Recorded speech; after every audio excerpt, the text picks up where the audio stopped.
Kami hormati segenap pimpinan cabang dan ranting beserta ortomnya di ranting Muhammadiyah Pakundangan yang turut hadir pada malam hari ini. Yang kami hormati pula seluruh hadirin jamaah tabligh tanpa mengurangi rasa hormat kami yang tidak dapat kami sebutkan satu persatu, yang mudah-mudahan selalu dirahmati Allah Subhanahu wa ta'ala. Amin. Alhamdulillahirabbil alamin. Puji syukur kehadirat Allah Subhanahu wa ta'ala yang telah memberikan kenikmatan, taufik, hidayah serta inayahnya, sehingga pada kesempatan malam hari ini, hari Ahad tanggal 28 Desember tahun 2025, di Masjid An-Nur ini kita dapat berkumpul bermuajahah dalam sebuah majelis tanpa ada halangan suatu apapun. Amin. Sholawat dan salam senantiasa kita curahkan kepada baginda Nabi Muhammad Sallallahu Alaihi Wasallam, yang berkumpulnya kita di sini semoga kelak di yaumil qiyamah kita mendapatkan pengakuan dari Nabi Sallallahu Alaihi Wasallam dan mendapatkan syafaatnya di yaumil qiyamah nanti. Amin ya robbal alamin. Bapak dan Ibu jamaah rahimakumullah, sebelum acara dimulai, kami di sini selaku pembawa acara ingin menyampaikan beberapa susunan acara yang akan berjalan pada malam hari ini. Acara yang pertama yaitu pembukaan, yang kedua yaitu sambutan, yang ketiga yaitu tabligh akbar, dan yang terakhir yaitu menutup. Demikian tadi susunan acara yang akan berjalan pada malam hari ini. Semoga acara-acara tersebut dapat berjalan dengan lancar. Amin ya robbal alamin. Bapak dan Ibu hadirin jamaah rahimakumullah, mari acara demi acara kita mulai. Acara yang pertama yaitu pembukaan. Mari kita buka kajian tabligh akbar pada malam hari ini dengan bacaan tasmiyah bersama. Bismillahirrahmanirrahim. Semoga dengan bacaan tasmiyah tersebut acara pada malam hari ini dapat berjalan dengan lancar. Meniti acara yang kedua yaitu sambutan, yang dalam hal ini akan disampaikan oleh kepengurusan takmir Masjid An-Nur Pakundangan. Dalam hal ini akan disampaikan oleh Bapak Hadirun. Waktu dan tempat kami persilahkan.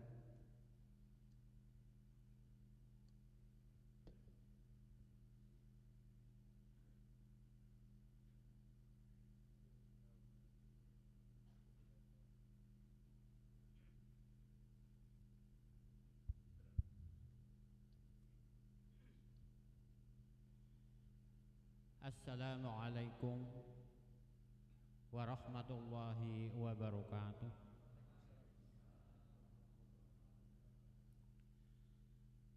Alhamdulillahilladzi arsala rasulahu bil huda wa dinil haq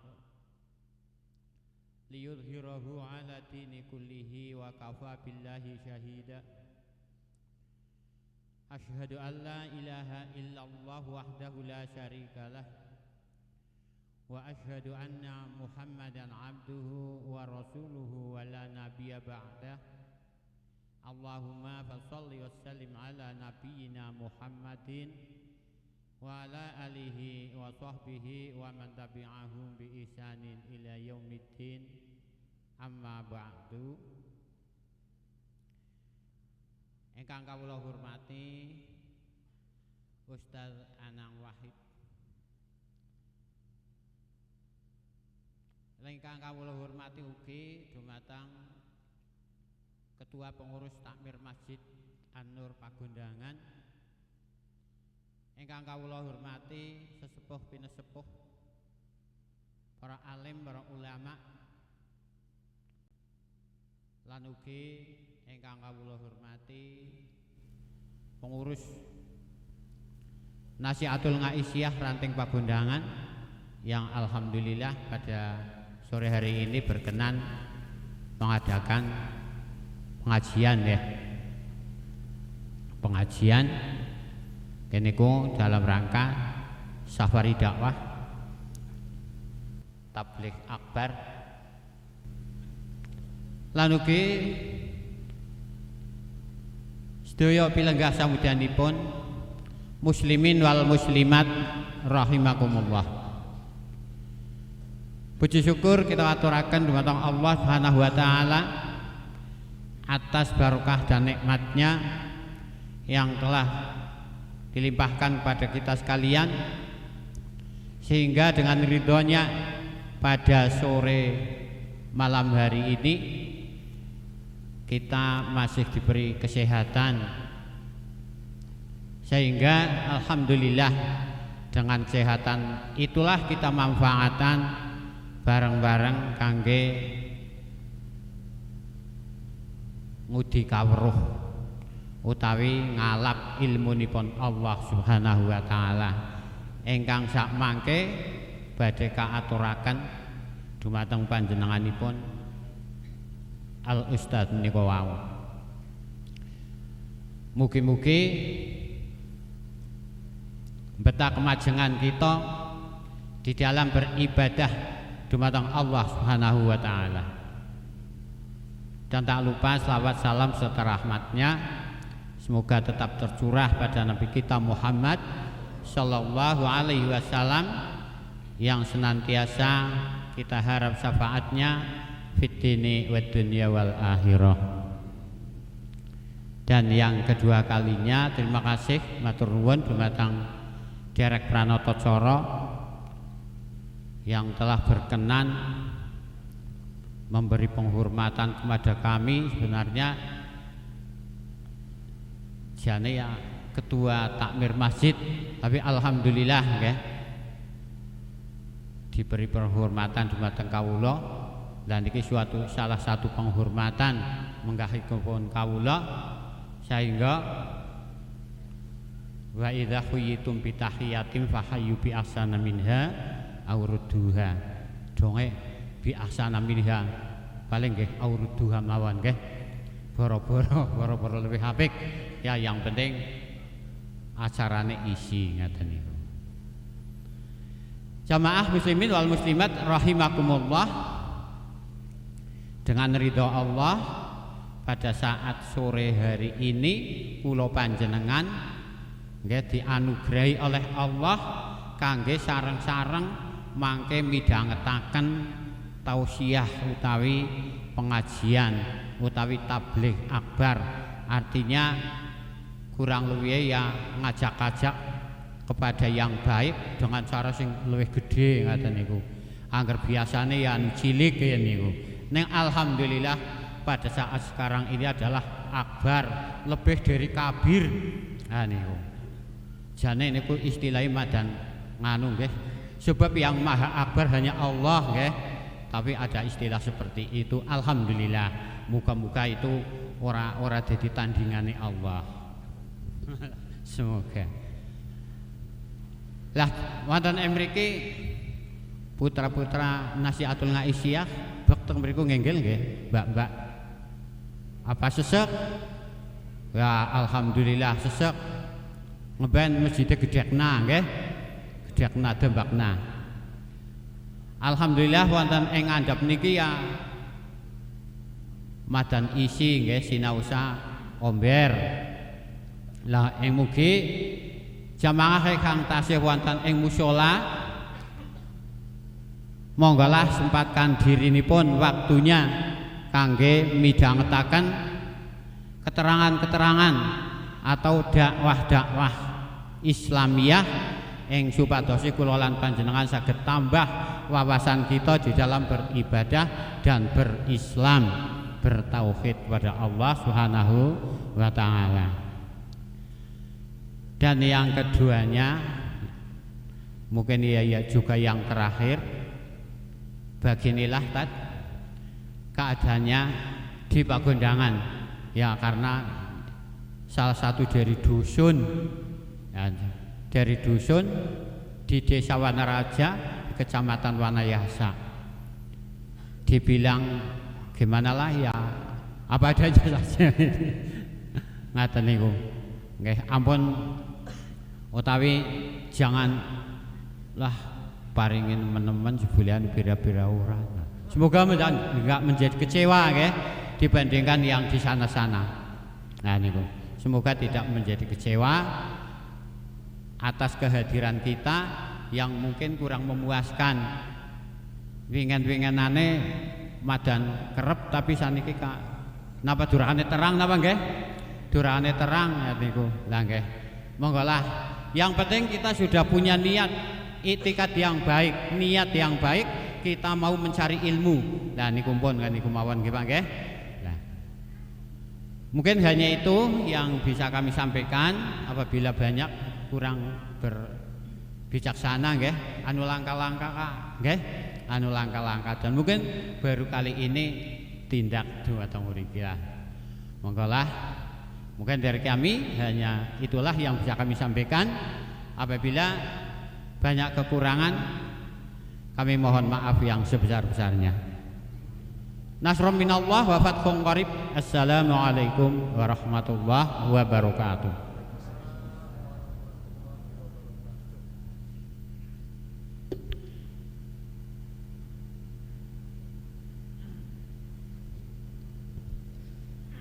Demikian tadi sambutan yang telah disampaikan oleh Bapak Hadirun, beliau selaku perwakilan dari Takmir Masjid An-Nur Pakundangan. Kami ucapkan banyak terima kasih, teriring doa jazakumullahu khairan ahsanal jazakallahu sadida. Meniti acara yang selanjutnya yaitu acara inti. Sebelum acara inti dimulai, mohon perhatian ketika waktu Isya telah tiba akan dikumandangkan adzan Isya terlebih dahulu, kemudian dilanjutkan tabligh akbar dan jamaah sholat Isya akan dilaksanakan setelah tabligh akbar selesai. Hadirin jamaah rahimakumullah, tabligh akbar yang akan disampaikan oleh beliau Ustadz Anang Wahid LCMHI. Beliau merupakan pembina narasi dakwah TV, dosen IAIN Tulung Agung, kemudian Direktur Muhammadiyah Boarding School Trenggalek, Jawa Timur. Kepada beliau waktu dan tempat kami persilahkan. Tafadhol maskurun.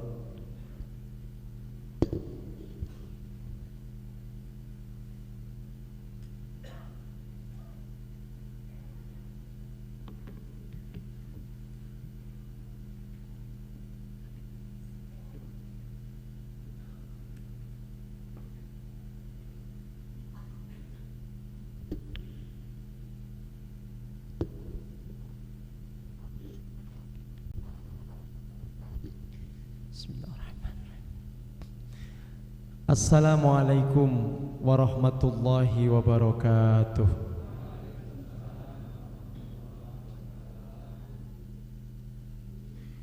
Alhamdulillahi rabbil alamin. Alhamdulillahilladzi khalaqal mauta wal hayata liyabluwakum ayyukum ahsanu amala wa huwal azizul ghafur. Ashhadu an la ilaha illallah wahdahu la syarika lah wa ashhadu anna Muhammadan abduhu wa nabiyyuhu wa rasuluh.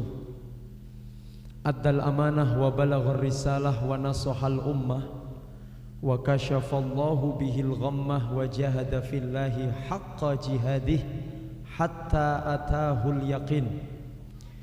Allahumma salli wa sallim wa barik ala Muhammadin wa ala alihi wa sahbihi wa man tabi'ahum bi ihsanin ila yaumiddin.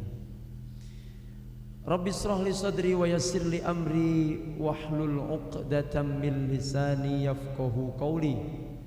Subhanaka la ilma lana illa ma 'allamtana innaka antal alimul hakim. Qala Allah ta'ala fi kitabihil karim, a'udzu billahi minasy syaithanir rajim.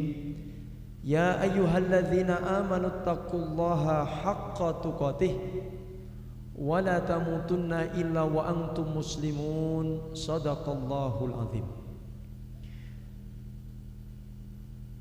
yang dimuliakan Allah, panjenenganipun Bapak Ketua Takmir Masjid An-Nur Pagundangan Wanayasa, para sesepuh, para bini sepuh, dalah haji sepuh ingkang dipun mulyakaken Allah Subhanahu wa taala, bapak-bapak, ibu-ibu, hadirin wal hadirat rahimakumullah. Alhamdulillahirabbil alamin. Pada kesempatan malam hari ini kita semuanya dipertemukan Allah di masjid, di rumah Allah yang mulia ini dalam keadaan sehat walafiat. Kita melangkahkan kaki kita dari rumah menuju masjid, niatannya untuk sholat jamaah. Kemudian kita lanjutkan dengan bersama-sama belajar menuntut ilmu. Maka insya Allah hadirin, setiap langkah kita akan ditulis sebagai kebaikan oleh Allah Subhanahu wa ta'ala. Kita semuanya insya Allah digolongkan hamba-hamba yang mulia dan kelak akan dimasukkan ke dalam surga. Modal ngaji itu adalah modal yang paling berharga untuk masuk surga. Man salaka tariqan yaltamisu fihi ilman sahalallahu lahu bihi tariqan ilal jannah. Pokoknya Bapak Ibu, panjenengan semuanya sregep pengaosan, rajin datang pengajian, Allah akan memudahkan langkah panjenengan semuanya untuk masuk surganya Allah Subhanahu wa ta'ala. Padahal masuk surga itu tidaklah gampang. Masuk surga itu harus melalui perkara-perkara yang tidak disenangi. Termasuk pengajian seperti ini kan sebenarnya agak berat. Beratnya apa? Bapak-bapak, ibu-ibu dan saudara-saudara semuanya harus bertahan, duduk, menahan kantuk, kemudian juga menahan kentut, ya toh? Karena tidak mungkin jenengan akan, apalagi yang duduk di tengah ini susah ini. Ya Allah, semoga kesabaran panjenengan ini oleh Allah dicatat. Nanti pada saat orang-orang kesulitan untuk mempertanggungjawabkan amal perbuatannya, panjenengan dimudahkan dan masuk surga tanpa hisab. Amin. Masya Allah, ini pertama kali kami hadir di Pagundangan ini. Tadi sudah saya sampaikan bahwa kami datang dari Trenggalek, sebuah tempat yang mungkin panjenengan belum pernah ke sana. Ada yang sudah pernah ke Trenggalek? Gimana ini kalau belum tahu Trenggalek? Trenggalek itu sebuah tempat yang indah, non jauh di sana, 10 jam dari Pagundangan. Insya Allah setelah ini kami pulang karena tugas sudah selesai. Kami nanti kalau pulang jam 9 sampai Trenggalek jam, insya Allah jam 5 subuh. Makanya mohon doanya, semoga perjalanan kami nanti lancar. Nah, kayak tahun ngarep bisa sowan ke sini lagi. Alhamdulillah. Bapak Ibu yang dimuliakan Allah, sebuah kebahagiaan kami bisa bersilaturahim dengan panjenengan semuanya. Yang mungkin jenengan juga belum kenal saya. Ini siapa ini? Terkenal juga tidak, tapi kok ngisi tabligh akbar. Ya sudah, saya manut sama teman-teman Al-Hasbi saja. Kalau kami ke Al-Hasbi sudah sering, sudah tiga kali ya tidak salah. Dan oleh teman-teman Al-Hasbi dituntun ke sini, sekolah manut mawon. Saya manut dan alhamdulillah dengan izin Allah bisa dipertemukan dengan wajah-wajah calon ahli surga ini. Ini diantara tempat-tempat yang kami datangi, masjid ini, jamaah ini adalah jamaah yang paling semangat. Alhamdulillah. Masya Allah. Saya tadi membayangkan yang datang paling 10 orang.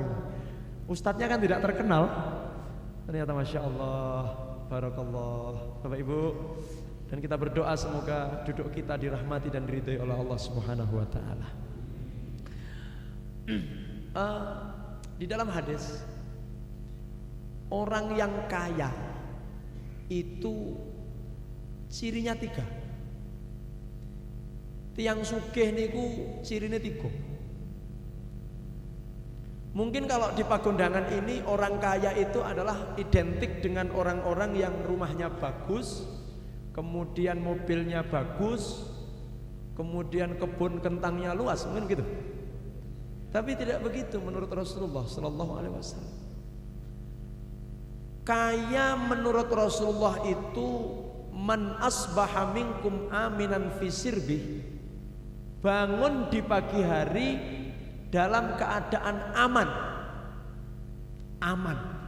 Aman itu artinya dia tidak ditimpa bencana, tidak ditimpa musibah, lingkungannya aman, tidak ada banjir, tidak ada tanah longsor, tidak ada gempa bumi, tidak ada maling, tidak ada begal, tidak ada pencuri.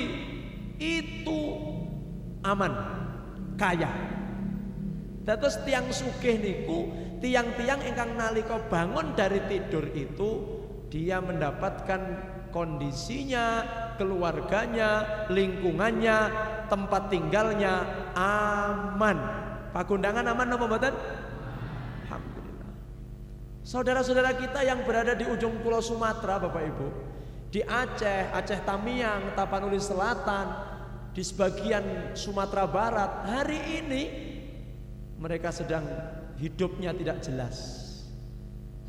Rumahnya hanyut, sawahnya tenggelam, ternaknya juga hilang entah kemana, mobilnya juga tidak karu-karuan. Mereka hidup menunggu bantuan uluran tangan.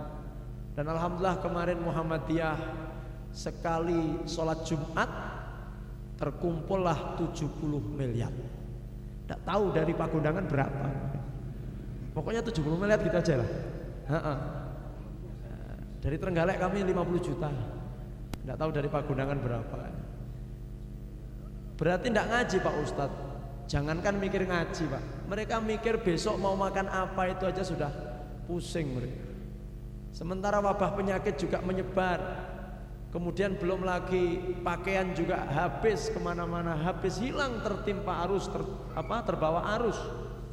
Maka bersyukurlah Bapak Ibu hadirin dan seluruh jamaah semuanya, Pagondangan Wanayasa ini oleh Allah diberikan keamanan. Di sini tuh meskipun gunung-gunung tapi kan aman gitu. Aman, alhamdulillah, alhamdulillah. Aman dari longsor, aman dari banjir, alhamdulillah. Berarti orang kaya itu adalah orang yang aman. Yang kedua, orang kaya dalam pandangan Islam itu mu'afin fi jasadi, bangun tidur dalam kondisi sehat badannya. Ukuran orang sehat itu hadirin adalah ketika bangun tidur badannya seger. Kalau bapak-bapak, ibu-ibu, adik-adik bangun tidur badannya rencem. Paham rencem enggak? Enggak paham. Rencem piye nek? Greges ya? Oh iya, rencem. Nek bahasa galeke rencem. Rencem itu berarti Anda tidak sehat. Maka besok pagi tolong dilihat. Jangan bangun tidur membuka mata itu kalau di badan seger berarti Anda sehat. Tapi kalau bangun tidur itu aduh, neng boyok keju, linu, berarti Anda kurang sehat. Ngoten mawon, niteni untuk menandai orang sehat atau tidak ya ketika bangun tidur itu. Maka siapa yang sehat sejatinya Anda kaya. Jenengan itu kalau hari ini diberi sehat berarti jenengan ini kaya. Masih orang duit, masih tidak cekelan duit, tapi Anda adalah orang yang kaya.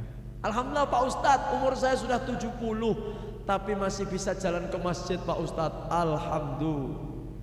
70 itu seharusnya sudah, siapa muni sudah mati. Iya Ustadz kan 63 Ustadz umur. Kalau mengikuti umurnya Nabi Muhammad, usia kita ini hanya 63. Nah kalau sudah 70 itu kan berarti sudah kelebihan 7 tahun.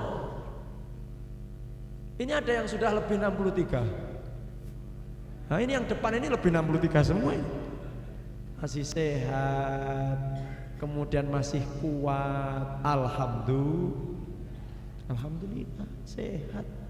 Jenengan panjenengan yang sudah sepuh-sepuh di atas 60 yang masih sehat bisa ke kebun, bisa ke sawah, bisa ke hutan-hutan, masih bisa nanam kentang, nanam kopi, itu bersyukur kepada Allah.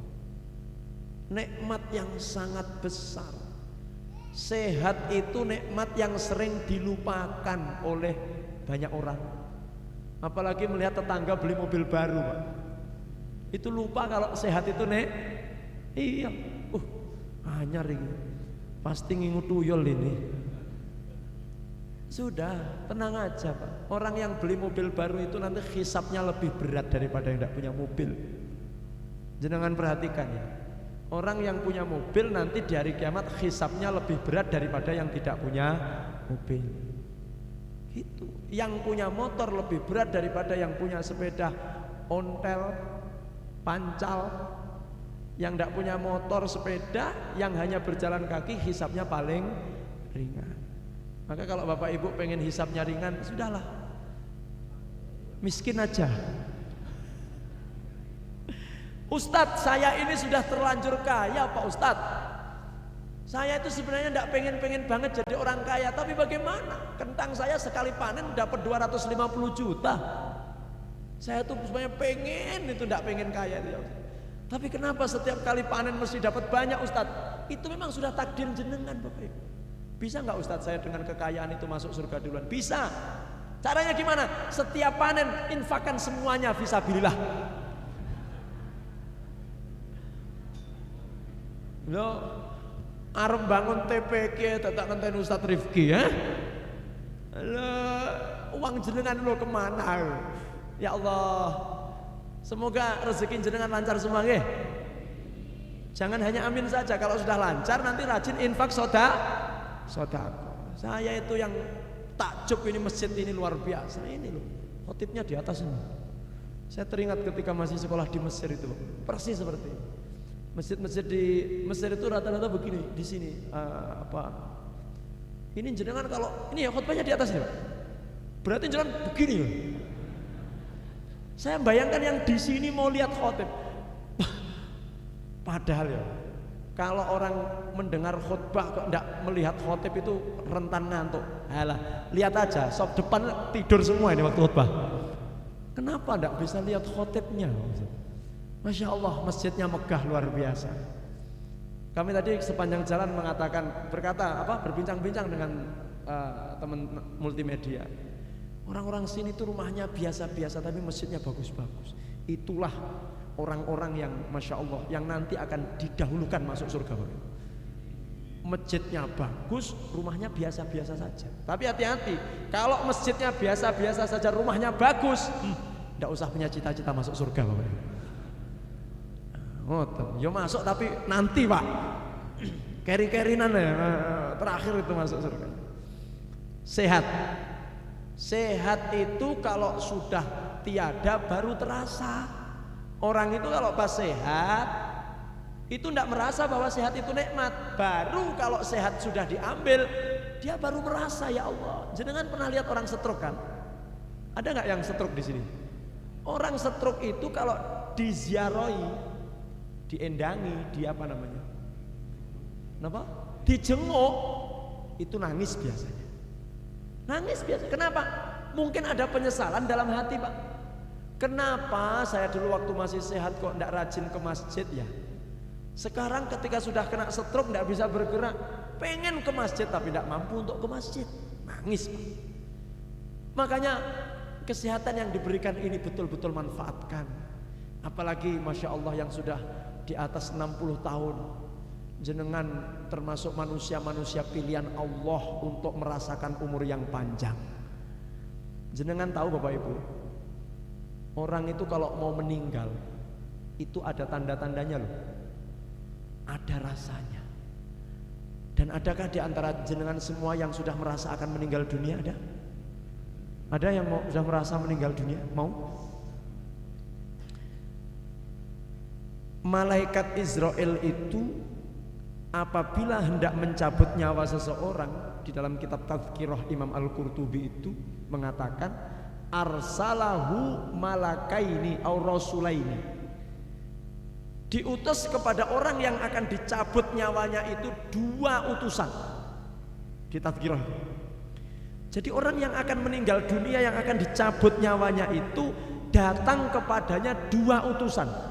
Maka siapapun malam hari ini yang hadir di Masjid An-Nur ini yang sudah kedatangan 2 utusan ini harus siap-siap. Ini perlu diteruskan enggak ini? Lanjut. Baik. Maka nanti yang sudah kedatangan ini maka Anda harus siap-siap ya. 1. Arsalahu asyaib, orang yang akan meninggal itu diutus kepadanya asyaib. Asyaib itu artinya uban, rambut putih. Lah wong iki 80% rambut putih semua ini. Tolong Mas Ketua Pemuda, yang muda-muda harus rajin ke masjid. Kenapa? Karena ini sebentar lagi nih. Maaf, jenengan ndak usah marah sama saya, ndak usah protes. Saya ini loh belum mau Ustaz. Iya, tapi memang ya begitu. Rambut putih itu tanda bahwa kematian sudah dekat. Ayo, mau protes jenengan? Rambut putih, jenggot putih itu tandanya kematian sudah dekat. Yang kedua, arsalahul marad, Allah akan kirim kepadanya sakit. Maka orang yang sudah menderita sakit berarti dia sebentar lagi apa? Kok mati toh? Sedo. Dia sebentar lagi sedo. Makanya Bapak Ibu, di dalam sebuah riwayat dikatakan man bata lailatani, siapa yang sakit 2 malam. Mamanya Bapak Ibu panjenengan semuanya opname di rumah sakit atau di puskesmas 2 malam. Sama dokter belum boleh pulang karena trombonya masih rendah, karena kadar gulanya masih tinggi. Mohon maaf Bapak belum bisa pulang karena Bapak panasnya masih tinggi, demamnya masih tinggi. Sudah 2 hari. Maka kata Rasulullah SAW, wajabalahul wasiat, dia harus segera menulis wasiat. Sakit 2 malam tidak sembuh-sembuh, segera tulis apa? Saya ini batuk 2 hari tidak sembuh, tulis wasiat. Karena bisa jadi di hari yang ketiga Israel datang menjemput. Tapi mohon maaf, ini cukup untuk diri jenengan. Jangan sampai nanti jenguk orang sakit tanya, sudah berapa hari sakit? Sudah 5 hari ini tidak pulang-pulang. Oh, segera tulis wasiat. Anda nanti akan dilempar pakai sendal itu nanti ya. Jadi sakit itu tanda kematian. Dan kalau pengajian begini gampang, menandai orang sehat atau sakit itu gampang. Caranya gimana Pak Ustadz? Siapa yang kuat bersila mulai min awal sampai akhir sehat. Tapi yang delojor-delojor ini, maaf kecuali jenengan Mbah. Pokoknya sehat itu dia kuat melek, tidak ngantuk. Kalau pengajian ngantukan itu berarti tidak sehat. Makanya nanti pengajian 1 jam lah. Nanti kalau ada yang sampai merem berarti itu tandanya tidak. Berarti sebentar lagi jangan sendiri yang bilang ya. 2. Sehat itu kaya. Yang ketiga, kata Rasulullah SAW, wa indahu kutun liyaumihi, dia punya makanan untuk dimakan hari itu. Hari ini punya persediaan makanan untuk dimakan berarti kaya. Jadi kaya itu tidak harus punya persediaan untuk setahun ke depan, 2 tahun, enggak Pak. Bisa untuk dimakan hari itu berarti sudah kaya. Oleh karena itu kita bersyukur kepada Allah, terutama lingkungan kita ini oleh Allah diberikan keamanan bapak-bapak, ibu-ibu, aman, tentram, damai, sejahtera. dan semoga keamanan ini betul-betul kita rasakan sampai nanti kita menghadap kepada Allah Subhanahu wa taala. Amin ya rabbal alamin. Baik, tema kita pada kesempatan malam hari ini adalah rahasia di balik bencana. Kalau kita melihat saudara-saudara kita yang sedang diuji oleh Allah, dan itu adalah saudara-saudara yang ada di Aceh, di Serambi Mekah. Di Aceh itu kehidupannya sebenarnya sangat islami Bapak Ibu. Di sana itu kalau ada anak orang pacaran gitu langsung ditangkap sama polisi syariah. Ditangkap kemudian dihukum. Tidak boleh, bahkan dulu itu pernah ada undang-undang yang kemudian tidak jadi. Para wanita itu tidak boleh naik motor itu di belakang itu apa namanya? Bonceng. Bonceng itu kan ada dua macam. Bonceng nyingklak sama bonceng begagah, paham jenengan? Tidak boleh begagah karena melanggar etika moral. Jadi bonceng harus nyingklak. Paham nyingklak? Nah, nyingklak ini niring ngoten niku. Karena kalau boncengnya begagah itu tidak sopan. Tetapi kenapa Allah timpakan kepada saudara-saudara kita itu musibah yang dahsyat? Lek dipikirkan seharusnya musibah itu ditimpakan, bencana itu ditimpakan ke tempat yang penuh maksiat, kan ngoten nggih? Kan harusnya begitu, Pak. Tempat-tempat maksiat, tempat-tempat perjudian harusnya kan diadab, dikasih bencana. Tapi kan ini yang dikasih bencana malah Aceh yang semi-semi menerapkan syariat Islam. Tahun 2004 tsunami yang menewaskan ribuan orang. Kemudian yang terakhir ini adalah tanah longsor banjir bandang, menewaskan juga 1000 lebih orang. Sementara tempat lain yang di situ ada kemaksiatan aman-aman saja. Secara logika memang ini tidak masuk logika. Tetapi yang perlu diketahui hadirin, ujian itu akan datang kepada siapa saja. Yang harus kita pahami pertama, ujian itu akan datang kepada siapa saja. Surat Al-Baqarah 155. A'udzubillahi minasyaitonirrajim. Walanabluwannakum bisyai'im minal khaufi wal ju'i wa naqsim minal amwali wal anfusi wath thamarat wa basyiris. Sungguh kami akan menguji kalian. Dengan apa? Ya, dengan harta, dengan kekurangan makanan, dengan kemiskinan, dengan kehilangan nyawa dan segala-galanya. Makanya manusia itu selama masih hidup di dunia semuanya akan merasakan ujian dari Allah Subhanahu wa taala. Dan kita harus Masya Allah, kita melihat orang kaya. Orang kaya itu ada ujiannya enggak Bapak Ibu? Enggak tahu Ustaz, belum pernah kaya saya. Ada enggak ujiannya? Ada. Orang kaya itu ujiannya berat. Dia diuji dengan harta. Apakah dengan ujian harta itu dia mau berinfak dan bersedekah? Ayo Ustaz. Maka kita tidak sedikit mendapati orang kaya pelit. Ada nggak orang kaya pelit? Di Pagondangan ini ada nggak orang kaya pelit? Orangnya datang. Lek bahasane Gus Ikdam, wonge teko, kan? Datang nggak orangnya yang kaya pelit Bapak Ibu? Biasanya orang kaya pelit itu lek pengajian yang buri dewe Bapak Ibu. Orang kaya ada ujiannya, orang miskin ada ujiannya. Sebentar kita adzan. Jenengan kalau melihat Ustadz ada ujiannya nggak Bapak Ibu? Loh, Ustadz ada ujiannya. Makanya mohon maaf, Anda kalau melihat orang itu kalau dalam bahasa Jawa namanya wang sinawang. Gitu? Iya. Jenengan mungkin melihat saya, itu enak ya. Bisa jalan-jalan, enak. Datang langsung dikasih kopi, gelasnya 2 lagi. Oh, ini teh, ini air putih. Saya mana? Yo, maaf kalau mau begini silahkan mengganti saya di sini. Ustadz enak ya, datang terakhir duduk di depan. Loh, itu sawang sinawang. Ustadz melihat jenengan lebih enak.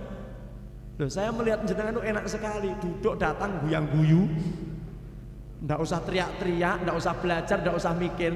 Makanya kenapa ustadz-ustadz itu kurus-kurus? Kenapa? Tahu nggak jenengan? Karena mikirkan jamaah.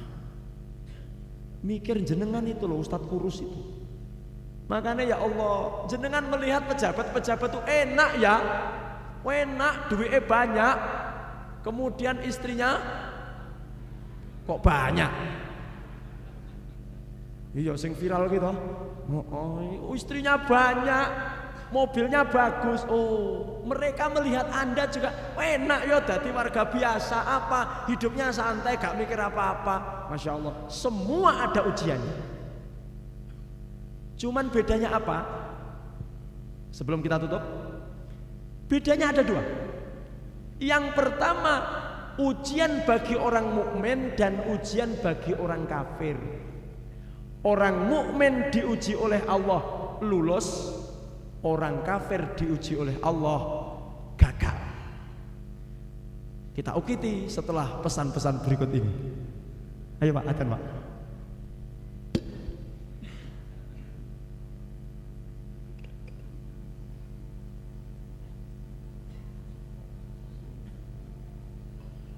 Allahu Akbar, Allahu Akbar, Allahu Akbar.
Kita itu bermacam-macam.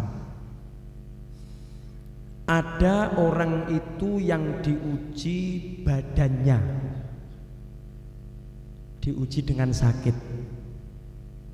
Berarti kalau kita ini sedang sakit, berarti kita ini oleh Allah diuji badan kita. Dan kita harus sabar. Kadang-kadang ada orang itu yang diuji oleh Allah, ujiannya pada urusan materi, tidak punya uang. Saya ini padahal sudah bekerja dari kecil, Ustaz. Cita-cita saya itu umur 40 saya sudah kaya. Lah kok sekarang umur 65 malah utang saya banyak, Pak Ustaz. Maaf ya. Kaya itu kan lek coro Jawa pawaan. Pirsa pawaan. Ndak tahu. Pawaan ki apa ya, Pak? Saya ini kan kurus ya, Pak. Saya ini kurus, makan banyak pun tetap kurus. Itu namanya pawaan. Apa ya? Perawakan. Iya. Makanya saya sering diundang ke sini biar cepat bisa bahasa sini ya. Kaya itu pawaan. Ada orang yang bekerja maksimal, Pak. Bekerjanya itu mulai jam 7 pagi sampai jam 7 pagi. Tapi tidak suge-suge, gak kaya-kaya.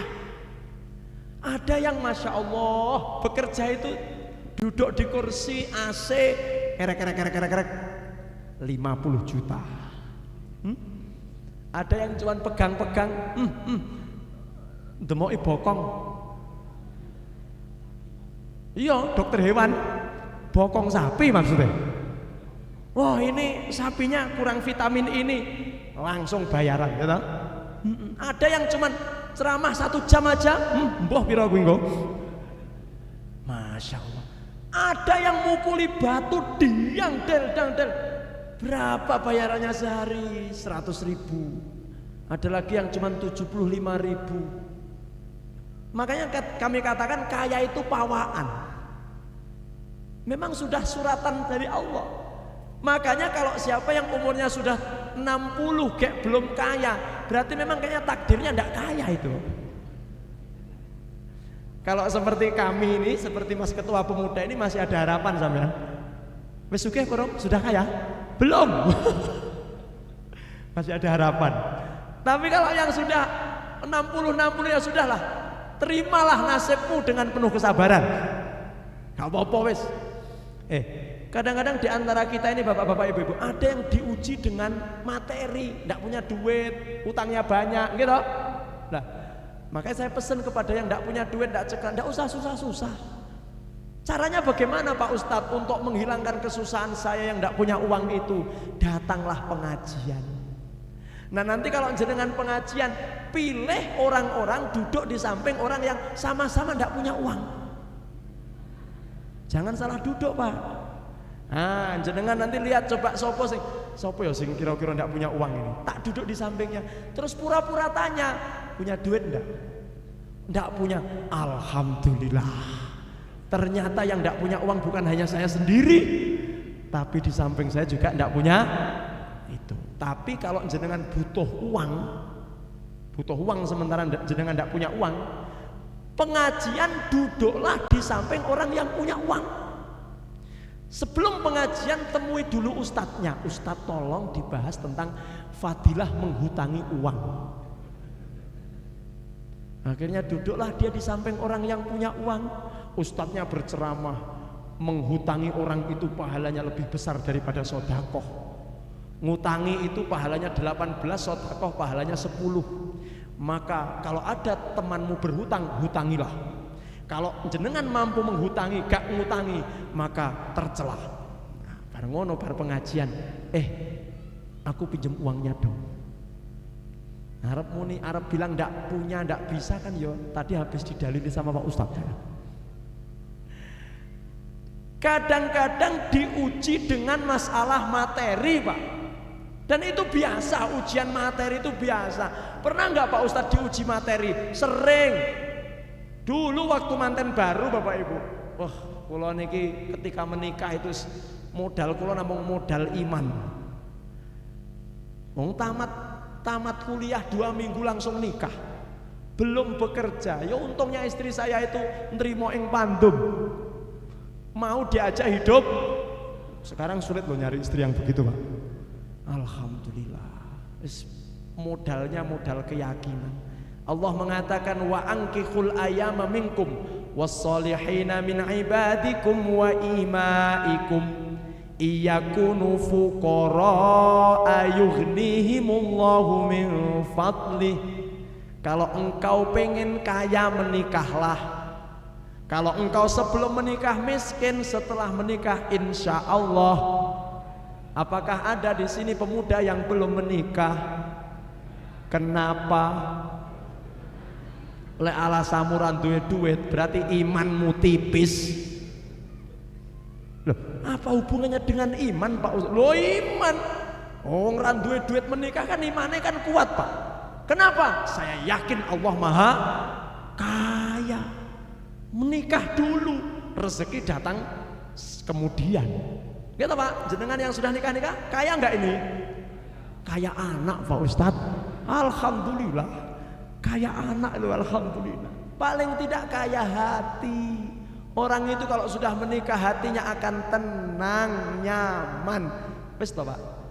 Bujangan belum menikah, dia itu rajin sholat, rajin puasa, rajin tahajud, hatinya pasti gelisah.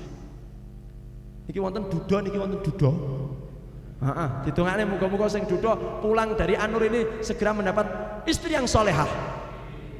Solehah, kaya, terus orang tuanya koma. Gen warisannya gendang cair ya. Baik. Ada yang diuji dengan materi. Biasa. Biasa, ndak usah susah. Jenengan kalau sampai hari ini ndak cekelan duit, nggak megang uang, biasa. Ndak usah susah-susah. Banyak temennya. Kemudian kadang-kadang diuji dengan ujian keluarga. Ndak tahu saya. Ini kabupaten apa ini namanya? Banjarnegara ya. Sebentar Bapak Ibu ya. Saya tanyakan dulu sama Syekh Gogel radhiyallahu anhu. Gogel iki saiki pinter. Biar jenengan bisa hati-hati. Oke, tolong didengarkan baik-baik. Berdasarkan data Badan Pusat Statistik BPS Jawa Tengah untuk tahun 2024. Berarti tahun 2025 belum tercatat. Tahun lalu 2024. Bahwa di Kabupaten Banjarnegara tercatat 2.100 kasus perceraian. Jadi satu tahun itu 2.100 kasus perceraian. Banyak ternyata ya. Kalau satu tahun 2.100 berarti setiap bulan berapa ya? 2.100 dibagi 12 berapa? Berapa? Pinten?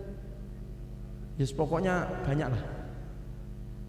Nah terus tahukah Anda 70%-nya adalah istri menggugat cerai suami. Istri minta cerai 70%. Alasannya apa? Eko. Setelah dilihat Pak, ternyata ya memang ada yang suaminya tidak mau kerja, kerjaannya hanya ngopi, ngerokok, mancing ya. Ya itu. Loh kalau rame kalau ya. Ini apa ada yang begitu aja kerjanya? Tapi saya rajin ngaji. Alah ngajimu tidak ada gunanya. Ya. Ada. Memang ada yang kasus begitu. Suaminya itu hanya ngopi, ngerokok, mancing. Sama melihara burung. Melihara burung. Ini burung beneran ini. Istrinya suruh kerja. Akhirnya istrinya minta cerai. Lawang saya ini istri kok malah suruh kerja, minta cerai. Ada juga yang mungkin suaminya itu penghasilannya kecil, tidak seperti penghasilan istrinya. Istrinya baru diangkat P3K. Suaminya tukang kebun, gajinya tidak jelas. Istrinya jelas punya NIP nomor induk pegawai, gaji satu bulannya 5 juta. Suami gajinya satu bulan tidak jelas. Setelah itu istri mengatakan, aduh ini kok lama-lama kayak koyo anu ini, saya harus memelihara ini kayaknya. Akhirnya diceraikan. Kadang-kadang kita ini oleh Allah diuji dengan ujian keluarga. Saya tuh pengennya hidup bahagia Ustaz dengan istri saya, bahagia dengan istri, dengan anak. Tetapi Allah mentakdirkan lain Ustaz, saya harus berpisah dengan istri saya. Istri saya minta cerai atau saya menceraikan istri saya karena istri saya berselingkuh dengan laki-laki lain. Ini ujian Pak, Bu. Dan kita kan tidak mungkin meminta itu, tidak mungkin. Kita pinginnya keluarga kita bahagia, tapi Allah mentakdirkan kita mengalami hal seperti itu. Itu namanya apa? Ujian. Ujian namanya. Jangankan bapak-bapak, ibu-ibu ya, ustadz saja kadang-kadang ujiannya ya ujian keluarga juga. Makanya jangan perhatikan ya di sini di Pagundangan ya. Kalau ada ustadz yang datang mengajak istri itu ustadz yang hebat itu. Kenapa? Karena biasanya ustadz itu bisa menasihati jamaah tapi tidak bisa menasihati istri. Biasanya kalau terpaksa istri ikut, biasanya kecuali istri saya ya, itu biasanya kalau suaminya ceramah itu istrinya nyender di tembok sambil begini sambil ngomong tok itu. Makanya kelemahannya ustadz itu biasa di istrinya. Ustadz itu kadang-kadang berkuar-kuar, mari kita membimbing istri kita menjadi istri yang baik, yang taat kepada suaminya. Ternyata ustadz itu di rumah dia bertekuk lutut di bawah kaki istrinya. Makanya sok-sok ustadz itu tidak gelem gawa istrinya datang pengajian itu tidak mau. Kenapa? Karena ya itu tadi, pengapesannya ada di istrinya. Baik, sudah ya, hati-hati. Makanya kadang-kadang ujian itu ujian keluarga Bapak Ibu. Makanya kami pesan kepada anak-anak muda, teman-teman pemuda, teman-teman NA, pilih pasangan yang soleh. Pilih pasangan yang ganteng tidak apa-apa, yang penting soleh. Cantik tidak apa-apa, yang penting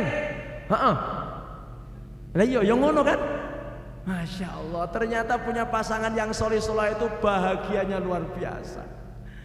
Masya Allah, Masya Allah. Semoga sedaya pinaringan kebahagiaan dalam rumah tangganya. Amin ya Rabbal alamin. Nah, ujian itu macam-macam Pak. Ada ujian sakit, ujian rumah tangga, ujian uang, harta, itu semuanya akan mengalami itu. Nah, pertanyaannya hadirin, manusia itu ketika menghadapi cobaan itu sikapnya seperti apa? Ada 4 ya. Coba jangan lihat, baik kita sendiri maupun orang lain itu ketika diuji oleh Allah, bagaimana dia menghadapi cobaan ujian.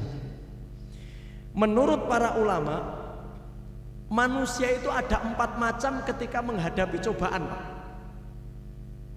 Yang pertama, sakhitun. Sakhit itu orang yang mengeluh saja. Diuji oleh Allah, kentangnya ndak panen. Apalagi sampingnya panen raya ya. Sampingnya panen, di tempat jenengan ndak panen. Yo alah, kok ra panen. Pokoknya hidupnya itu hanya yo alah. Istrinya tua, yo alah. Ibu-ibu suaminya ndak tek ganteng. Tetangga beli mobil baru, yo Pak, kita ini motor Mio aja kredit ini Pak. Hidup kok susah yo Pak. Hidupnya itu hanya hualah dan hualah. Ada nggak di sini yang hualah tok no? Pak, istrimu ada nggak yang hualah tok no Pak? Itu istri saya banget Pak Ustadz. Pokoknya hidupnya itu tidak pernah bersyukur, apa ya, mengeluh saja Pak Ustaz. Orang yang mengeluh itu tidak akan pernah bahagia dalam hidupnya, tidak pernah merasakan senang, tidak pernah. Karena apa? Hidupnya mengeluh saja, mengeluh saja. Lek cara Jawane niku mek ngersula ya. Ngono lah pokoknya hidupnya itu hanya yo Allah. Dia senantiasa iri dengan nikmat orang lain. Makanya Bapak Ibu, kunci bahagia itu, maaf, Jenengan Anda melihat Anda, kalau saya punya dikasih 2 gelas ini, kalau Anda terus melihat 2 gelas ini, hidup akan susah. Enak sekali punya gelas 2 isinya air. Lah aku ngelak ranek banyune. Enggak usah dilihat ini. Enggak usah dilihat. Jangan melihat nikmat yang dimiliki orang lain. Lihat nikmat yang Anda miliki saat ini. Kalau bapak-bapak melihat istrinya tetangga, mesti lebih cantik dari istrimu, betul? Loh kok betul sih? Gimana ini Pak Ketua Pemuda? Aduh, iya lebih cantik istri tetangga Pak. Astagfirullah. Saya tadi harapan saya tidak begitu, malah betul jawabannya. Aduh. Lihat nikmat yang Anda miliki saat ini, tidak usah melihat nikmat orang lain, maka hidup akan bahagia. Kalau panjenengan semuanya melihat apa yang dimiliki orang lain Pak, Masya Allah, jenengan melihat rumahnya, mewahnya orang lain, hidupmu susah, mengeluh terus. Dan ini tipe pertama manusia yang ketika diuji oleh Allah, hidupnya hanya mengeluh dan mengeluh. Maaf, sakit gigi. Pernahkah Anda sakit gigi Bapak Ibu? Bagaimana sikap Anda ketika sakit gigi? Memegang pipi karo iyung, ngono toh? Padahal tidak begitu caranya. Mau nggak pengen cepat sembuh kalau sakit gigi? Bah, ini ada ijazah ini Bapak Ibu. Iki larang regane mahal ini harganya. Mau nggak diijazahi Bapak Ibu? Ijazahnya doanya Nabi Ayub alaihi salam. Ketika Nabi Ayub diuji oleh Allah dengan penyakit yang waktu itu tidak ada obatnya Bapak. Wallahu alam sakitnya apa? Ada yang mengatakan sakit kulit, wallahu alam. Tapi yang jelas beliau sakit oleh Allah, diuji oleh Allah dengan sakit. Apakah beliau mengeluh? Tidak. Apakah beliau memegangi tubuhnya sambil bilang iyung? Tidak. Apa yang dibaca beliau? Bisa diikuti nggih? Nanti kalau sakit gigi pegang pipi baca doa ini. Sakit kepala pegang kepala sambil baca doa ini. Sakit perut pegang perut. Sembuh Pak Ustaz setelah itu? Ya belum, minum obat setelah itu. Nah, doanya apa? Coba kita ucapkan bareng-bareng. Rabbi.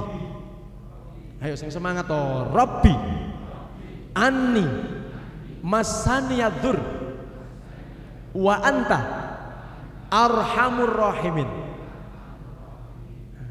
Baca itu Pak. Rabbi anni masaniyadzur wa anta arhamur rahimin. Ya Allah, aku sekarang sedang ditimpa sakit ya Allah, dan hanya Engkau yang Maha Pengasih dan Penyayang, sembuhkan aku ya Allah. Doanya Nabi Ayub alaihi salam. Bukan yang. Kalau ndak hafal ini nanti buka lagi nih Al Hasbi Channel atau Narasi Dakwah. Lagi ndak tahu menit yang keberapa. Yang pertama adalah orang-orang yang kalau diuji oleh Allah hanya bisa mengeluh dan mengeluh, maka hidupnya tambah susah. Padahal ma asaba min musibatin, tidaklah Allah menguji manusia itu dengan apapun bencana musibah itu kecuali untuk menggugurkan dosa. Kenapa sih sakit Pak Ustadz? Mungkin ada dosa yang tidak bisa jenengan hapus dengan tobat. Makanya Allah berikan sakit. Terimalah sakit itu dengan lapang dada, dengan sabar. Insya Allah sakit itu dapat menggugurkan dosa. Betul Bapak Ibu. Terima dengan lapang dada, Masya Allah. Itu yang pertama. Yang kedua, ada orang yang tipe-tipe ketika diuji oleh Allah itu dia adalah sobir. Adalah apa? Yang pertama sakit, tukang mengeluh. Yang kedua sobir, itu sabar. Sabar itu apa? Halo, sabar niku nopo? Sabar itu ngempet. Jenengan kalau sekarang terasa mau pipis, jenengan ngempet itu ya Allah Pak, perut saya selemet-selemet tapi nggak enak mau keluar, itu sabar namanya. Itulah sabar. Masya Allah.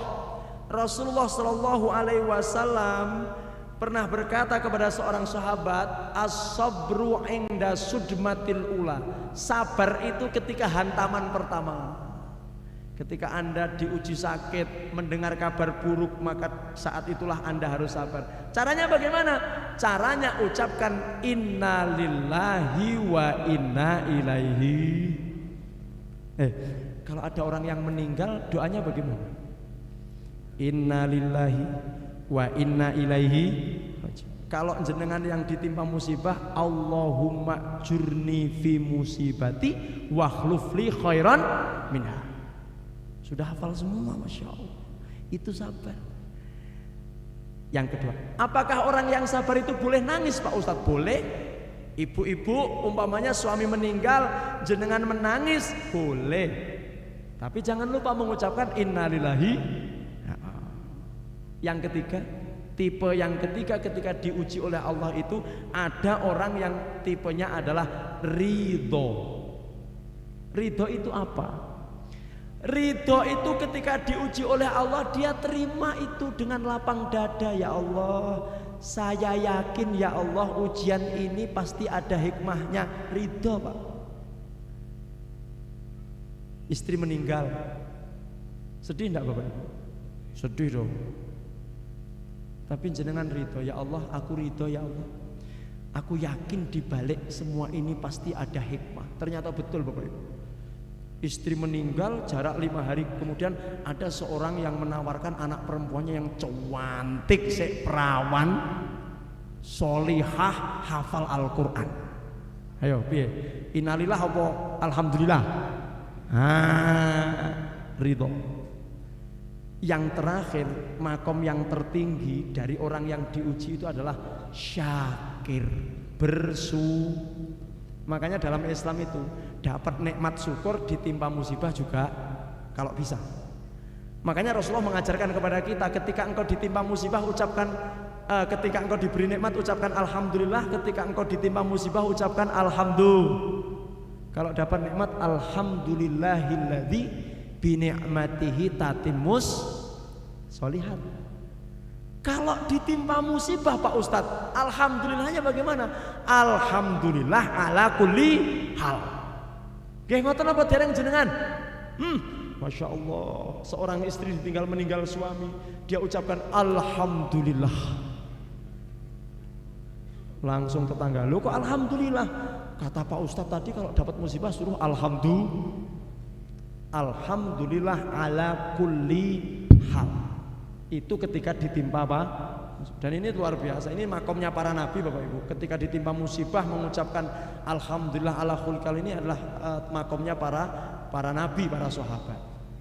Baik. Sekarang yang paling inti dari kajian kita malam hari ini adalah bagaimana agar kita lulus dari ujian dan bencana yang Allah timpakan kepada kita. Paling tidak ada 3 hal Bapak Ibu yang dimuliakan Allah, agar kita ini lulus dari ujian dan musibah yang Allah timpakan kepada kita. Karena ingat, selama kita masih bernafas, kita masih hidup, kita mesti akan diuji oleh Allah.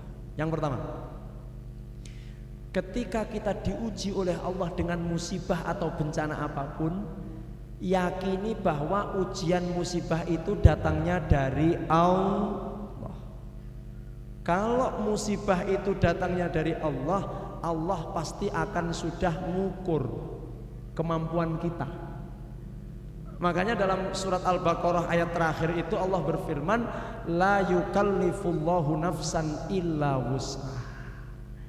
Ketika manusia diuji itu sudah disesuaikan dengan kemampuannya, Bapak-bapak Ibu. Tidak ada orang itu yang ujiannya melebihi kemampuannya, tidak ada. Jadi ketika kita diuji oleh Allah itu memang sudah diukur.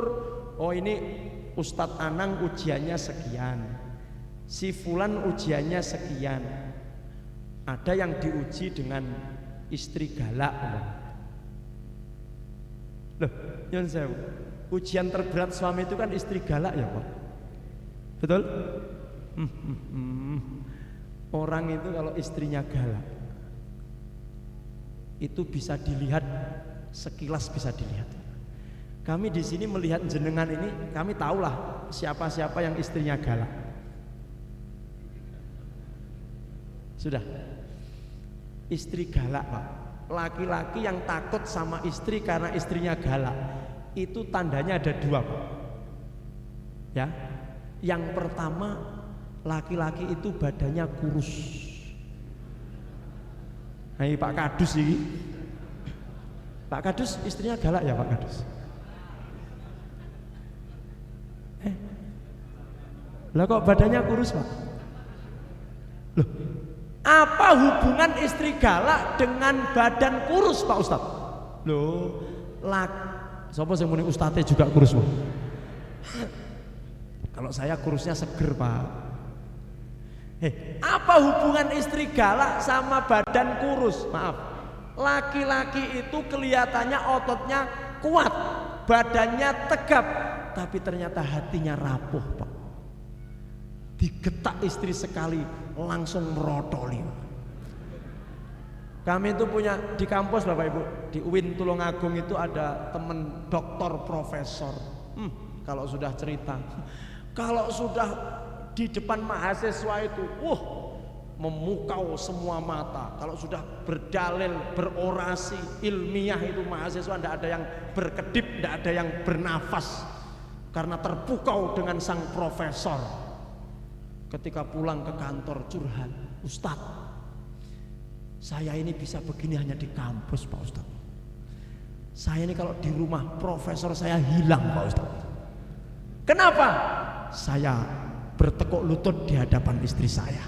Apakah istrinya profesor juga profesor? Provokator Pak Ustadz.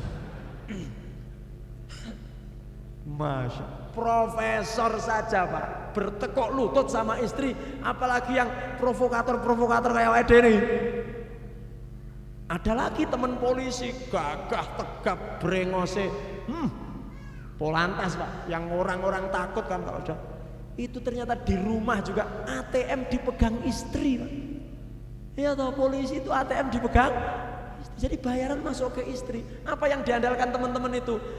Tunjangan Babin Kamtipmas. Ya Allah, badan kurus.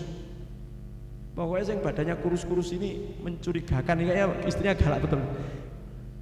Ibu-ibu tolong, kalau anda pengen suamimu panjang umur, ojo galak-galak ya Bu. Nanti suaranya. Satu, badannya kurus. Yang kedua, tandanya kalau anda kalah sama istri, takut sama istri, rambutnya putih sebelum waktunya. Loh, apa ada dalilnya? Ada Bapak Ibu. Kata Rasulullah dalam doanya itu, Allahumma inni a'udzubika min zaujatin tusibuni qoblal masjid. Ya Allah, jauhkanlah dariku istri yang menjadikan rambutku putih sebelum waktunya. Laki-laki itu kalau banyak pikiran itu rambutnya cepat putih. Makanya yang rambutnya putih-putih ini kayaknya banyak pikiran ini Bapak Ibu. Ya Allah, astagfirullah. Baik, hadirin yang dimuliakan Allah, yakini bahwa musibah itu adalah datangnya dari Allah, walaupun kadang-kadang atas ulah tangan manusia. Bencana di Aceh itu Pak, di Tapanuli Selatan itu memang betul hasil ulah tangan manusia, betul apa tidak? Loh, kalau dikatakan bencana alam, ya bencana alam. Tapi kan itu gara-gara orang-orang yang menebang-nebang pohon liar itu. Siapa yang nebang itu? Wallahu a'lam. Yes, pokoknya ditebangi habis gundul, diganti dengan pohon lain. Pohon apa namanya? Habis Pak, belum lagi ditambang, dikedok itu. Makanya kami di Trenggalek itu termasuk yang agak vokal menyuarakan masalah penolakan tambang. Mohon maaf Bapak Ibu, di tempat kami itu ada, ini calonnya katanya mau ditambang emas di Trenggalek itu. Jenengan kalau ke daerah Jawa Timur, ke kota Trenggalek itu di gunung bagian selatan itu berjejer gunung-gunung. Ternyata setelah dilihat di situ adalah tambangnya sangat besar sekali. Sudah dilihat dan ternyata izinnya sudah sampai sana. Kami sebagai warga masyarakat, kalau sampai nanti tambang terjadi, keuntungan tidak akan menjadikan kami kaya. Sing sugih sapa? Siapa yang kaya? Oligarki atau orang-orang asing yang datang. Jangan lihat Freeport. Papua itu apa kaya sekarang? Padahal itu Pak dari tahun 70 dikedok itu. Jenengan kalau terjun ke Freeport hilang Pak, tidak kelihatan ke bawah itu. Emasnya diambil. Nah kalau kemudian lingkungan alam kita dikedok, maka bagaimana dengan sumber air kita? Bagaimana dengan ekosistem kita? Sekarang kan jenengan lebih banyak mengandalkan sumber air ya Bapak-bapak. Lek umpomo dikedok Pak, entek sumber air. Kalau seandainya tempat kita ini dikedok Pak, karena kita belum begitu butuh dengan tambang, sudahlah biarkan emasnya biar di dalam saja. Kita lebih baik menjaga lingkungan kita, menjaga alam kita sehingga lestari baik, sehingga anak cucu kita itu masih mendapatkan, oh ini hutan, ini pohon, ini loh yang namanya gunung. Mereka masih mendapatkan itu. Segelintir orang yang rakus, mereka memakan segalanya, termasuk gunung dimakan, hutan dimakan, termasuk tambang juga dimakan. Oleh karena itu ya Allah, bencana yang datang itu memang hasil ulah tangan manusia, tapi kan yang menurunkan bencana kan Allah Subhanahu wa taala. Dan Allah tidak akan menurunkan bencana apabila kita bisa menjaga lingkungan alam kita dengan sebaik. Monggo nggih, dijaga nggih alamnya Bapak Ibu nggih. Dijaga yang baik. Masya Allah ini luar biasa Pak. Banjarnegara, Wanayasa dan sekitarnya ini luar biasa. Harus dengan jaga Pak. Ini amanah dari Allah untuk panjenengan. Jangan dirusak Bapak Ibu. Jangan sekali-kali dirusak. Kenapa? Kalau jenengan rusak berarti Anda telah merusak ciptaan Allah Subhanahu wa taala. Itu yang pertama. Menghadapi ujian ya dengan meyakini bahwa itu adalah ketetapan Allah Subhanahu wa taala. Yang kedua, yakini bahwa setiap bencana musibah yang datang itu Allah telah menyiapkan sesuatu yang terbaik di balik bencana itu. Ngapunten, jenengan percaya ndak kalau musibah bencana itu di belakangnya ada sesuatu yang lebih baik? Percaya ndak? Contoh, beberapa hari yang lalu kami dapat tugas dari kampus untuk pembinaan di lembaga pemasyarakatan kelas 2A di Tulungagung, 2B ya kalau tidak salah. Dapat tugas Pak Anang dapat tugas pembinaan warga binaan di lembaga pemasyarakatan. Lembaga pemasyarakatan itu apa toh? Penjara. Ya Allah. Kula ki ndredeg Bapak Ibu. Bayo. Ki engko lek ning jero di amuk karo warga pemasyarakatan piye? Bismillah. Kami datang masuk ke dalam LP. Ndruwedeg sudah di hati deg. Ngadepi ada yang pembunuh, begal, penjambret, bandar narkoba, teroris. Masuk kami. Ternyata apa yang kami dapatkan Bapak Ibu? Baru masuk itu sudah terdengar lantunan ayat suci Al-Quran seperti di masjid tadi. Kok ada ayat Al-Quran disetelin di penjara ini? Kemudian kami masuk ke masjid, diumumkan oleh takmir masjid, monggo bapak-bapak, ibu-ibu, bapak-bapak, para warga binaan pengaosan sekedap malih badhe dipun wiwiti. Gemberutuk ratusan napi datang ke masjid, duduk khusyuk mendengarkan pengajian. Niku lembaga, niku narapida. Kemudian Bapak Ibu setelah pengajian itu kami iseng tanya sama seseorang, Bapak kok bisa masuk ke sini, salahnya apa? Saya dulu membunuh tetangga Pak Ustadz. Kenapa membunuh tetangga? Karena tetangga saya menyerampang ayam saya. Tahu menyerampang? Jadi ceritanya, niku memang ya Allah, dia punya tetangga, tetangganya punya ayam, pitik, pitik ayam. Lah kok ayamnya ini silaturahim ke rumah tetangga itu tanpa mengucapkan salam. Ketika di halaman itu ya seperti tidak punya dosa. Setelah naik ke teras yang keramiknya bersih, maka belum diserampang Mbah, dia mengeluarkan sesuatu. Kalau bahasa Trenggaleknya nelek, bahasa Banjarnya apa ya? Ayo wes, Wah, si tuan rumah keluar, emosi sama ayam. Ayamnya diantem pakai apa? Pakai besi Bapak Ibu. Terus ayamnya pincang, pulang ke rumah mengadu sama tuannya. Petok, petok. Nyapa kowe? Saya diantem sama tetangga. Gak terima, datang ke rumah tetangga yang ngantem ayam, dibunuh Pak. Masya Allah, subhanallah. Makanya hati-hati yang punya ayam sering silaturahim. Akhirnya dia dihukum 15 tahun. Saya tanya, ya Allah, terus gimana Pak? Alhamdulillah Pak Ustadz, untung saya masuk penjara. Loh kenapa untung? Saya dulu ketika di luar penjara tidak pernah sholat Pak Ustadz. Ketika saya masuk penjara, sholat 5 waktu berjamaah di masjid Pak Ustadz. Saya dulu ketika di luar penjara Ustadz tidak bisa baca Al-Quran Ustadz. Dan alhamdulillah ini sudah masuk tahun ke-11 saya Ustadz. Saya sudah hafal 15 juz Pak Ustadz. Nah, makanya kalau pengen hafal 15 juz masuklah penjara Bapak-bapak. Kadang-kadang kita melihat orang yang masuk penjara itu orang yang bersalah, orang yang berdosa. Tapi ternyata kalau Anda lihat ke penjara Pak, ada orang yang berubah, bertobat 180 derajat. Malah pinter ngaji, hafal Quran. Karena di penjara itu reno-reno Bapak Ibu. Di penjara itu tidak hanya orang-orang yang, maaf ya, preman-preman, tidak. Ada kiai masuk penjara karena khilaf. Dikasih dana umat, dibuat beli Pajero. Akhirnya di penjara. Neng penjara akhirnya mengajari para nabi-nabi membaca Al-Quran. Karena dengan mengajari nabi yang lain membaca Al-Quran, hukumannya bisa dikurangi Pak. Makanya yuk ustadz-ustadz sering jeruk yuk gayane ngono kuwi, marahi ngaji. Sehingga orang-orang yang dulu masuk penjara itu tidak bisa ngaji, malah pinter ngaji Pak. Sholat jamaahnya tertib, mungkin lebih tertib dari jenengan ini. Jenengan kalau wayah panen kentang kan krungadan gak daerah krungu toh.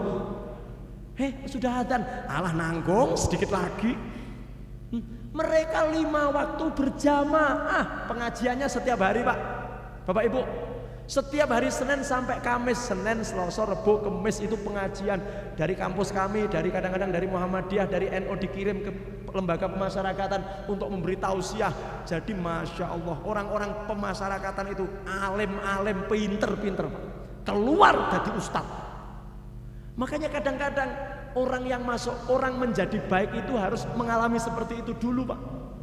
Teman saya yang ada di Jakarta namanya Mbak Angelina Sondak. Itu teman-teman itu Pak, konco plek kuwi. Sebelum masuk penjara kan non muslim, masuk penjara, masuk Islam dia. Ndak hanya itu, hafal 15 juz katanya. Winginane kula WA niku. Loh masamu koncoku ya wong ada-ada lho ayo. Kadang-kadang untuk menjadi baik kita harus mengalami sesuatu yang tidak menyenangkan. Di penjara ada orang pemuda yang tidak mau sholat, gayanya mendem Pak. Mendem tahu apa mendem Pak? Mabuk. Anak muda gayanya mabuk, diingatkan tidak mau. Mario le, haram lo mendem kui. Menuki malah di glayer kok. Apa di glayer ya? Akhirnya apa Pak? Masya Allah, subhanallah, ngeng, mumpah motor biang, mendem dia mabuk. Masuk ke jurang Pak. Masuk ke jurang itu tangan 2 putus, kaki putus semua Pak. Setelah itu baru dia bertobat kepada Allah. Jadi kita ini yang diberi akal oleh Allah, tidak usah nunggu kecelakaan dulu baru bertobat. Tidak usah nunggu masuk penjara dulu baru tertib sholat 5. Nggih Pak, nggih Bu. Jadi di balik musibah itu kadang-kadang ada ditunggu saja, ditunggu saja. Jenengan kok ke masjid sini pulang sendalnya hilang, nggak usah sedih, yakin Allah siapkan skenario terbaik. Jenengan datang bawa sendal meli mau putus, ternyata pulang sudah tidak ada orang di situ, Anda sendal karfil Bapak Ibu. Hikmahnya kan loh tadi saya datang pakai sendal meli mau putus Pak Ustadz sudah tipis, pulang diganti oleh Allah dengan Neckerman. Sudahlah, intinya ketika Allah menguji dengan musibah, Allah akan siapkan hikmah yang terbaik untuk kita semua. Jadi jangan sampai suudzon kepada Allah. Umpamanya mohon maaf kita ini oleh Allah diuji dengan ujian bertubi-tubi, tetap harus husnudzon kepada Allah. Kami yakin di balik musibah ini pasti ada yang terbaik untuk kami. Ngoten mawon, yakin napa mboten Bapak Ibu? Ibu-ibu yang punya suami gak tek sugih Bu, maka insya Allah Allah telah siapkan untukmu sesuatu yang luar biasa. Bisa jadi dari suami yang gak begitu punya duit itu Bu, Allah akan lahirkan dari rahimmu anak-anak yang solih solihah.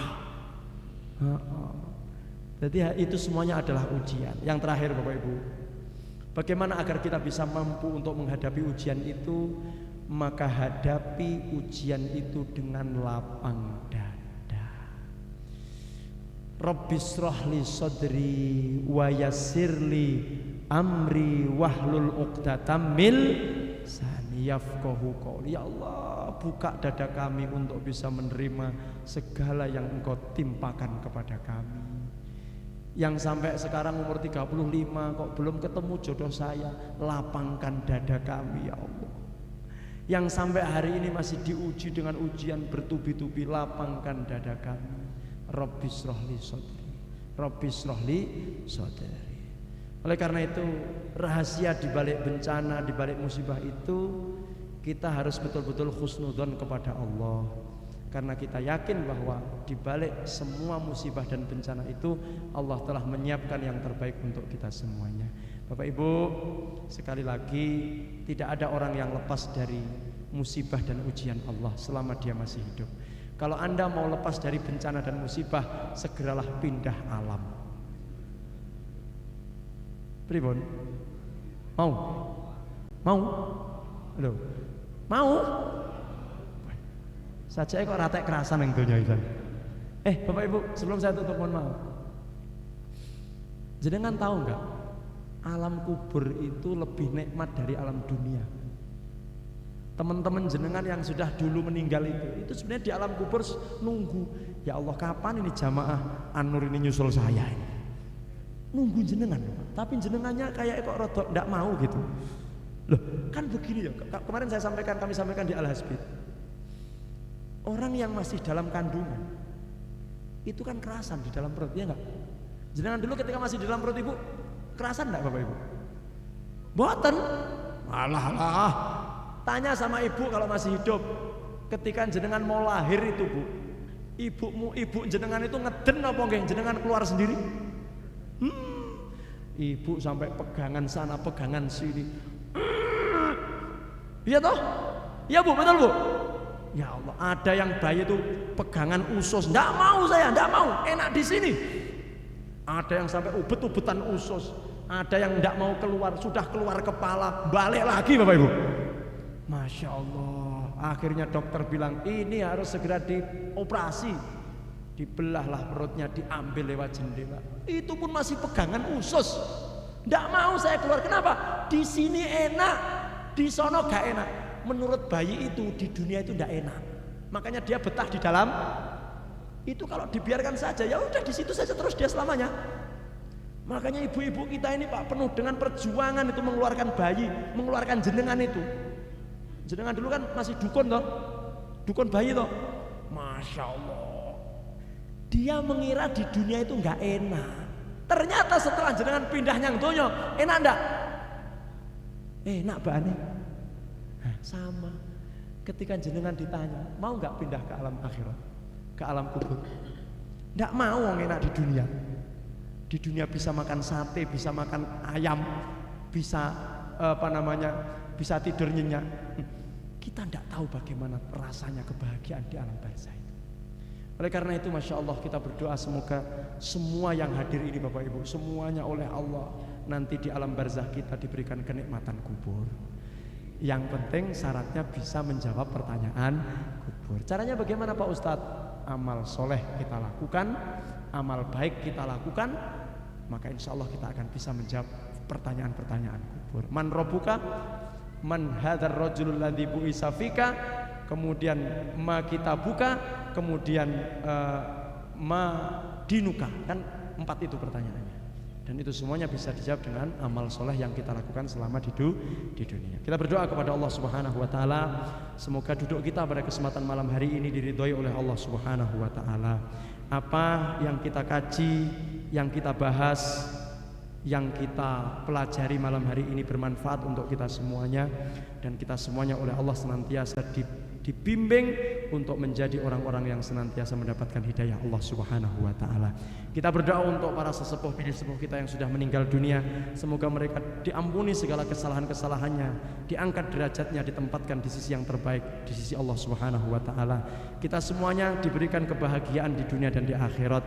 Keluarga kita menjadi keluarga yang sakinah mawaddah warahmah, anak-anak kita menjadi anak-anak yang solih dan solehah. Kemudian keluarga kita menjadi keluarga yang sakinah mawaddah warahmah, diberikan kepada kita rezeki yang barokah, dan pada akhirnya nanti kita menjadi orang-orang yang husnul khatimah.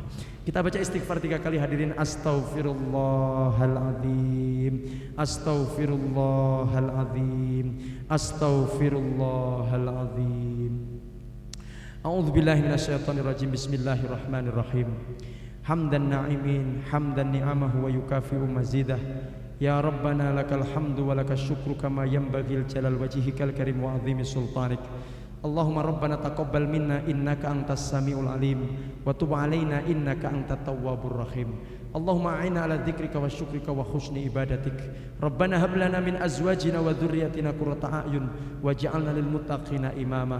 Allahumma ighfir lana wa li walidina warhamhum kama rabbawna shighara. Allahumma inna nas'aluka ma sa'alaka minhu nabiyyuka Muhammadun sallallahu alaihi wasallam wa inna na'udzubika masta'adza minhu nabiyyuka Muhammadun sallallahu alaihi wasallam. Rabbana hab lana min azwajina wa dzurriyyatina qurrata a'yun waj'alna lil muttaqina imama. Rabbana atina fid dunya hasanah wa fil akhirati hasanah wa qina adzabannar. Wa sallallahu ala Muhammadin nabiyil ummi wa ala alihi wa sahbihi wa baraka wa sallam. Wa akhiru da'wana alhamdulillahi rabbil alamin. Tidak lupa juga kita doakan semoga pembangunan madrasah TPA TPQ yang sedang dibangun ini segera selesai dengan penyelesaian yang sempurna, dan kita juga doakan untuk Ustadz Rifki yang sudah Masya Allah banyak membantu untuk pembangunan ini. Kita doakan semoga beliau juga selalu sehat walafiat. Amin ya rabbal alamin. Mohon maaf Bapak Ibu atas segala kesalahan dan kekurangan. Bertemu lagi insyaallah di kesempatan yang akan datang. Mugi-mugi panjenengan sehat walafiat semuanya. Kami akhiri nasrun minallah wa fatun qarib wa basyiril mu'minin. Wassalamualaikum warahmatullahi wabarakatuh.